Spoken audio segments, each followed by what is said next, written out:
안녕하십니까.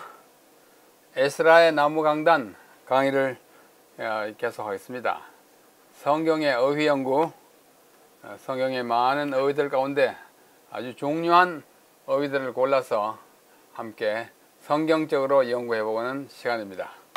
그것은 성경을 올바로 이해하는 가장 기초적인 작업이라고 우리들은 생각하고 있습니다. 그래서 그 목적을 누누이 말씀을 드렸습니다. 오늘은 39번째 시간입니다. 39번째. 꽤 많은 어휘들을 연구했죠. 오늘은 그 중에 어쩌면 가장 중요한 어휘 세 가지예요.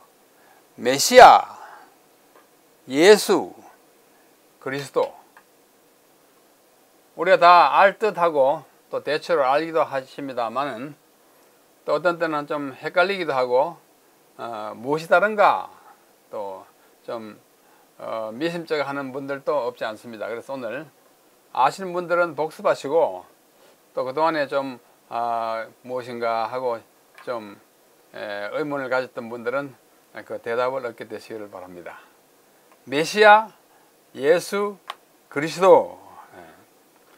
이 세 단어는 메시아, 예수, 그리스도는 각각 무슨 뜻이며 서로 어떤 관계를 가지고 있는가? 이 세 단어이기도 합니다. 그러나 칭호고 이름이죠. 이 칭호는 인간 구원의 역사에 매우 중요한 의미를 가지고 있으며 서로 밀접한 관계 속에 있습니다. 이 세 가지 모두가 한 분에게 적용되는 칭호이지만 그것들이 함축하고 있는 의미에는 차이가 있습니다. 좀 큰 차이도 있고 좀 작은 차이도 있어요.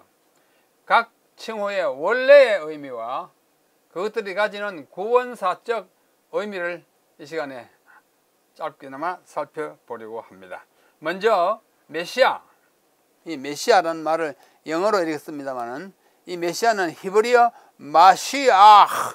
마시아흐의 음력이에요. 음력이라는 말은 의미를 전달하지 않고 그 소리를 전달하는 것입니다. 히브리 말로 마시아흐가 영어로 메시아, 영어의 발음으로는 메사야 이렇게 발음을 하고 있습니다. 하여튼 그 마시아흐라는 음을 빌려서 만드는 단어인데 그것을 우리말로 또 그대로 따와서 메시아라 이렇게 정하고 있습니다.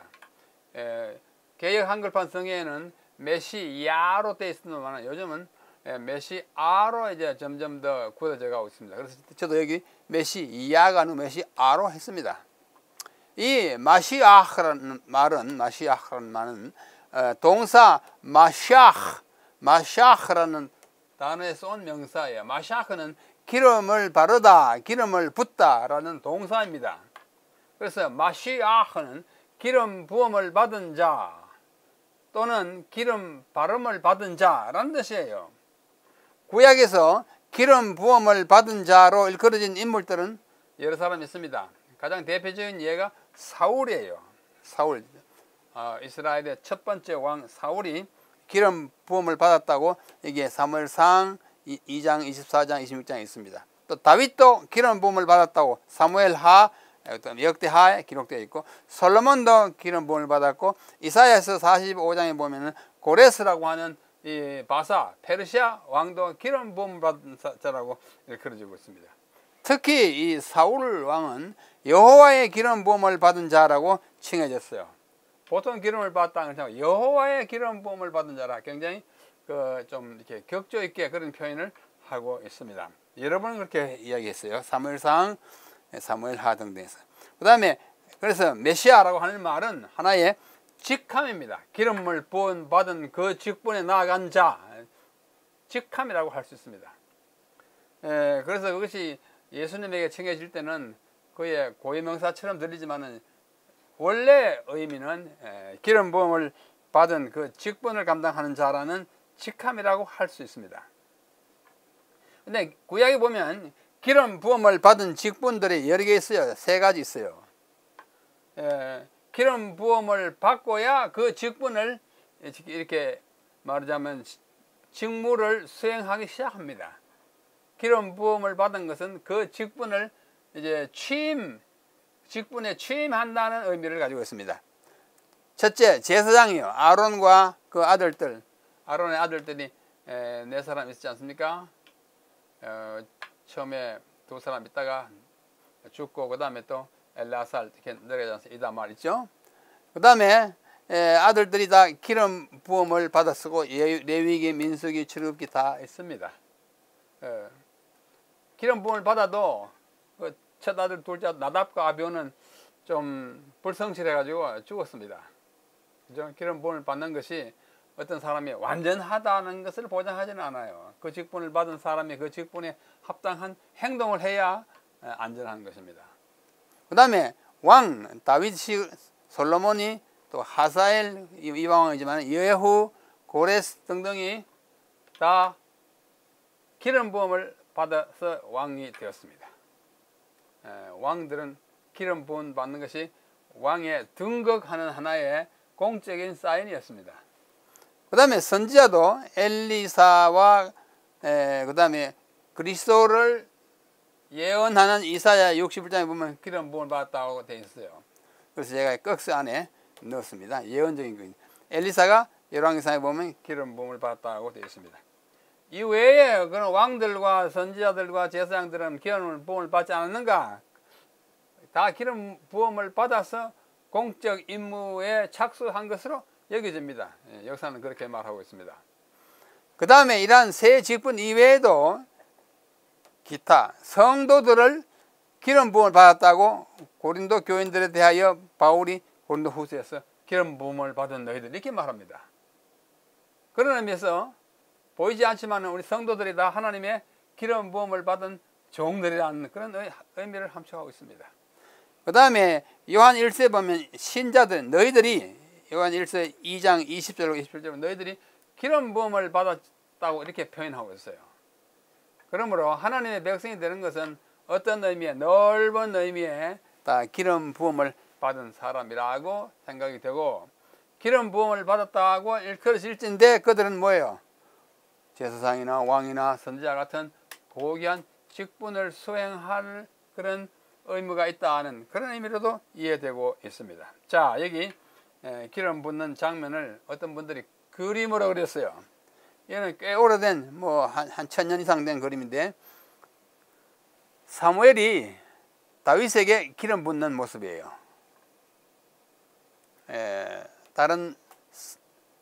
다윗이 다른 형제들은 왕으로 세움을 받지 못하고 이 집에 아들이 더 없느냐 해가지고 그 이세네 집에 와서 왕 될 사람을 찾을 때 사무엘이 맨 나중에 들에 가서 양을 치다가 이제 잡혀왔다고 할까요?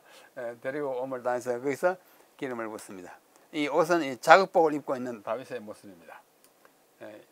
일터에서 일하다가 불려와서 이제 왕이 되는 그런 형국입니다.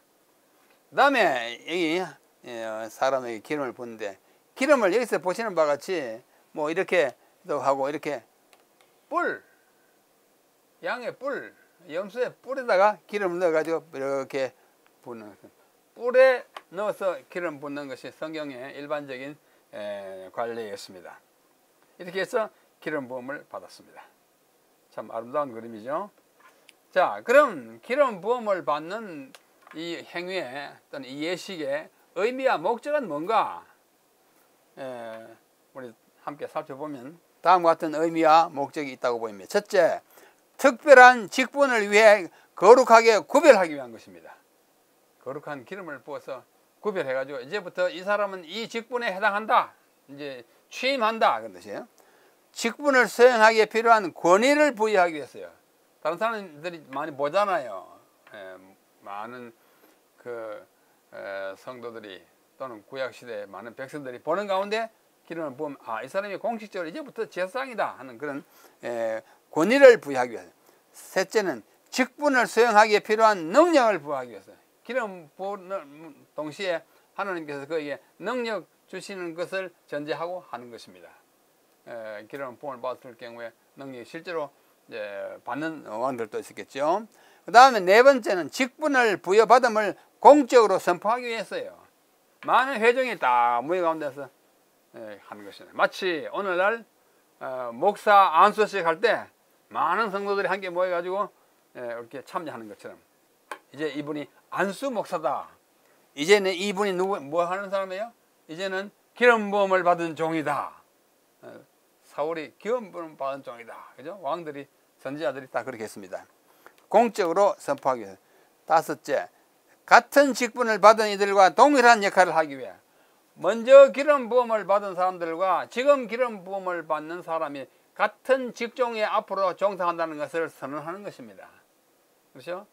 오늘날 목사나 장로의 안수를 받으면 먼저 받은 안수, 장로, 안수, 목사들과 동일한 반열에 들어서서 같은 직분을 함께 나누어 할 것이다 하는 것을 의미하는 것이었습니다. 그 다음에 여섯 번째는 영적 생활에 활력과 헌신을 고취하기 위해서 이제 기름 부음을 받았으니까 이제 딴 일을 하면 안 돼요. 그죠? 그 직분에 합당한 일을 하고 합당한 헌신을 하고 합당한 활력을 넣도록 영적 생활에 그러한 고취를 하는 그런 표현으로 했습니다. 일곱 번째, 공인으로서 공적인 봉사에 충실하도록 하기 위함이에요. 저분이 이제 안수받은 장로다 그러면 그 전에 집사 시절과 좀 다른 어른스러운 모습이 보여야겠죠. 저분이 안수 목사다 그러면 뭐예요? 인준 목사나 전도사 시절에 그 품위하는 다른 그 무엇이 그에게 기대되고 또 백성들은 기대하는 것입니다. 그래 그런 일을 다 종합적으로 북돋우고 격려하고 고취하기 위해서 이러한 기름 부음을 했던 것입니다. 자, 여기 보면 신약에 보면 메시아라는 말이 몇 번 나와요. 그런데 이 메시아는 히브리어이기 때문에 원래는 헬라어가 아니에요. 자, 요한복음 1장 41절에 보면 그가 누구냐면 안드레예요. 안드레가 먼저 자기의 형 시몬을 찾아 말하되 우리가 메시아를 만났다 이럽니다. 신약은 헬라어로 기록됐는데 이 안드레는 우리가 메시아를 만났다. 구약이 아까 말한 마시아라는 것을 기억하고 있기 때문입니다. 메시아를 만났다 하고 괄호 안에 메시아는 번역하면 그리스도라. 그리스도는 마시아, 메시아의 번역된 헬라어로구나. 아주 분명히 말해줍니다. 아까 이 메시아의 뜻이 뭐라고 그랬죠? 기름 부음을 받은 자. 그러므로 그리스도라는 말도 기름 부음을 받은 자라는 뜻입니다. 자, 그 다음에 요한복음 4장에 가보면 거기 한 여인이 낮에 예수님을 만납니다. 우물가에서. 사마리아 여인이죠. 여자가 가로되 메시아 곧 그리스도라 하는 이가 오실 줄을 내가 아노니 그가 오시면 모든 것을 우리에게 알려주시리이다. 예수님과 대화 가운데 이 사마리아 여인이 비록 그 과거가 복잡한 여인이고 다른 사람들 앞에 떳떳이 나타나지 못할 그런 과거를 가진 여인이지만 그의 지식은 아주 훌륭합니다. 무슨 지식이에요? 메시아 곧 그리스도. 구약의 메시아라는 말이 신약의 그리스도라는 것을 아는 이 지식이 있어요. 메시아에 대한 지식이 있습니다. 바로 이게 사마리아 여인이 예수님. 이 두 구절에서 메시아는 곧 그리스도라는 것을 여기서 안드레가 이거는 사마리아 여인이 우리에게 말해주고 있습니다. 자, 보십시다. 그래서 메시아를 헬라어로 하면 그리스도예요. 그리스도는 곧 기름 부음을 받는 자입니다. 자, 조금 더 보겠습니다. 자, 둘째 예수입니다. 예수, 영어로 예수 하죠. Jesus 이렇게 표현합니다. Jesus. 이게 영어니까 Jesus지 원래는 예수입니다. 우리말이 더 가까워요. 이 예수, 독일 사람들은 예수스라고 합니다. 발음이 예수스예요. 독일어는. 그 다음에 에스파냐, 스페인 말로는 똑같이 써요. 써고는 헤수스라고 합니다. 헤수스, 예수, 그 다음에 지저스 이렇게 하는데 다 우리말이 제일 가깝습니다. 예수입니다. 이 예수는 헬라어로 이에수스라고 그래요. 이에수스인데 히브리어 이름 여호슈아를 음력한 것입니다. 여호슈아가 예수스가 되고 예수스가 영어의 지저스가 되고 라틴 말에도 예수스가 되고 뭐 스페인 말에 헤수스 우리는 예수예요. 발음은 뭐 언어에 따라 좀 다를지라도 그 의미는 뭐냐? 보십시오. 예수를 히브리어로 하면 예슈아입니다. 예슈아가 간단히 말해서 예수인데요. 이 이름은 동사 야샤라는 말에서 온 명사입니다. 야샤는 뭐냐? 구원하다, 해방시키다 라는 뜻의 동사예요.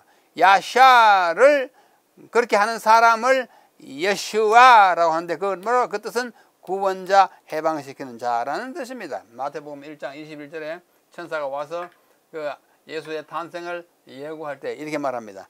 아들을 낳으리니 이름을 예수라 하라, 예수스라 하라 그랬어요. 헬라어 예수스라고 그랬죠. 예수스라고 하라 그랬어요. 이는 그가 자기 백성을 그들의 죄에서 구원할 자이십니다. 아하, 이름을 예수라 하라. 예수라는 말이 뭐예요? 구원자라는 뜻입니다. 아주 분명합니다. 그러므로 예수는 고유명사이긴 하지만 일상에서 사람들 어릴 때 어머니가 예수야 이렇게 불렀을 거예요. 히브리 말로 예슈아 이렇게 불렀어요. 하지만 성경에 대부분의 이름들이 그렇듯이 히브리인들은 그 이름에 아주 중요한 의미가 담겨 있어요. 그렇듯이 예수는 그 뜻이 뭐냐면 구원자입니다. 이름 부를 때 구원자야. 당신은 우리 구원자라는 그런 고백이 포함되는 것입니다. 사명이 들어있어요. 예수님은 우리의 구원자십니다. 자, 사도행전 4장 12절에 그 사도가 한 말이죠. 다른 이로서는 구원을 얻을 수 없나니. 다른 이로는 구원을 얻었어요. 천하 사람 중에 구원을 받을 만한 다른 이름을 우리에게 주신 일이 없다 그랬어요. 누구만이? 구원자만이. 구원자 누구예요? 예수만이 우리가 그의 이름을 통하여 구원을 받을 수 있는 유일한 이름이라고 이야기하고 있습니다. 자, 여기 좀 우리 사전에 좀 힘을 좀 빌어봅시다. 예수가 얼마나 자주 사용됐는지. 예수라는 이름은 예수는 신약밖에 나오지 않지요. 구약에는 여호슈아 뭐 다른 이름이 있지만 예수라는 이름은 신약에 총 1392절에 나타났어요. 어떤 절에는 한 번 또는 두 번, 세 번까지 두 번 나타난 절도 있지만 절수로 하면 1392절입니다.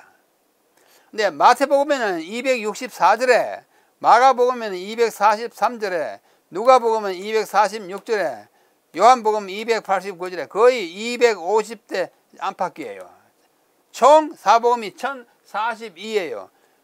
신약 전체가 1391이니까 여기서 1042를 빼면 350이 남는데 350은 사복음서 다음에 사도행전부터 로마서 끝까지 계시록까지가 350, 사복음서에는 1042 다 합쳐가지고 1392절에 예수라는 이름이 언급되어 있습니다. 사복음서에 몇 번 나와요? 1042절 나와요. 사복음서의 장수를 다 합치면 마태 28장, 마가 16장, 누가복음 마태 28장, 누가복음 24장, 요한복음 21장 다 합치면 89장인데 1042절에 나왔으니까 1040 그러니까 89로 나누면 매 장에 약 12번 예수라는 이름이 나옵니다. 참 많이 나온 거죠. 매 장에 이렇게 많이 나와요. 총 몇 회요? 복음서에 1040회, 신약 전체는 1390입니다. 이것은 하나님이라고 하는 이 단어가 구약 2407절에 나옵니다. 신약에는 1193절에 나와요. 합계 3600절에 하나님이 언급됐어요. 하나님. 언급될 수밖에 없죠. 하나님에 관한 책이고 하나님의 말씀이니까. 그죠? 이 하나님이 전체에 1600절에 나타나는 것에 비하면 예수라는 이름이 1392절에 나타나는 것은 결코 적은 숫자가 아니에요. 예. 신약은 구약의 약 4분의 1밖에 안 되니까 굉장히 횟수가 많은 것입니다. 그만큼 신약은 누구에 관한 책이에요? 예수님에 관한 책이에요. 누구의 말씀이에요? 예수님의 말씀이에요. 그렇죠? 성경 전체는 하나님의 말씀인 것 마찬가지입니다. 그 다음에 여호와라고 하는 단어는 성경에 구약에 총 5918절에 나타납니다. 참 많이 나타나요. 이런 건 어떻게 알 수 있느냐? 성구 사전이 있어요. A New Concordance of the Old Testament. 구약의 성구 사전 이거예요. 이게 가장 근래에 나온 가장 권위 있고 가장 정확한 가장 포괄성이 많은 히브리어 구약 성구 사전입니다. 저는 이것을 자주 보는데 이 구절에 이 성구 사전에 의하면 여호와라고 하는 말이 6639회 나와요. 숫자가 쭉 기록되어 있습니다. 제가 일일이 안 채워도 맨 끝에 번호만 보면 이게 몇 회 나오는지 알 수 있어요. 참 편리한 좋은 성경 연구 도구입니다.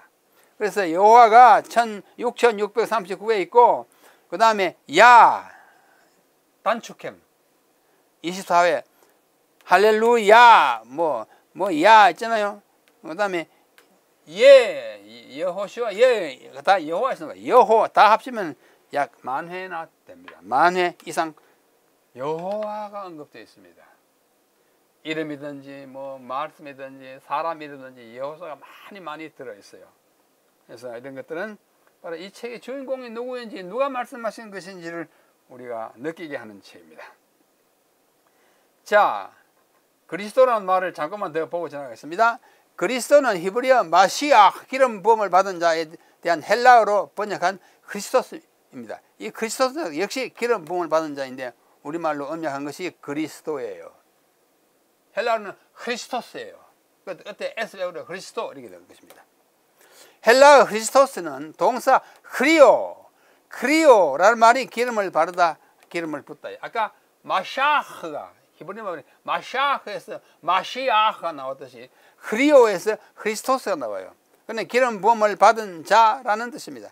이것은 특별 사명 또는 직임을 받은 아까 말했죠. 직함이에요. 직함입니다. 예수님이 누구냐? 그리스도라는 직함을 가지신 분입니다. 직함. 그래서 우리는 예수 그리스도라고 합니다. 똑같은 이름 두 개를 나열한 거 아니에요. 하나는 고유명사이고 이것은 직함이에요. 자, 그다음 한번 보십시다. 예수 그리스도는 예수라는 고유명사와 그리스도라는 직함을 아울러 일컫는 칭호예요. 예수를 그리스도라고 칭하는 것은 그분이 기름 부음을 받은 자고 메시아임을 선언하는 것이고, 그분이 메시아다라는 말은 그분이 구약에서 기름 부음을 받은 자들이었던 제사장과 왕과 선지자의 직분을 다 가지셨다는 의미입니다. 구약의 모든 제사장들은 우리의 영원한 대제사장이신 예수님을 표상하고, 구약의 모든 왕들은 온 천하의 왕이신 예수님을 가리켜 보이고, 구약의 모든 선지자들은 하나님께서 인간에게 보내신 참 선지자이신 예수님을 표상합니다. 구약시대에 어렴풋이 그림자로 보이던 제사장과 왕과 선지자가 그 가장 훌륭한 원형 예수님을 가리켜 보이는 역할을 했던 것입니다. 우리가 예수를 믿는다고 하는 것은 바로 예수가 그리스도 즉 메시아이심을 인정한다는 말입니다. 그래서 사도들은 예수가 그리스도라고 증언합니다. 자, 여기 사도행전 5장 42절. 그들이 날마다 성전에 있든지 집에 있든지 예수는 그리스도라고 가르치기와 전도하기를 그치지 아니하니라. 예수가 그리스도다. 우리말로는 그게 말이 잘 안 맞아요.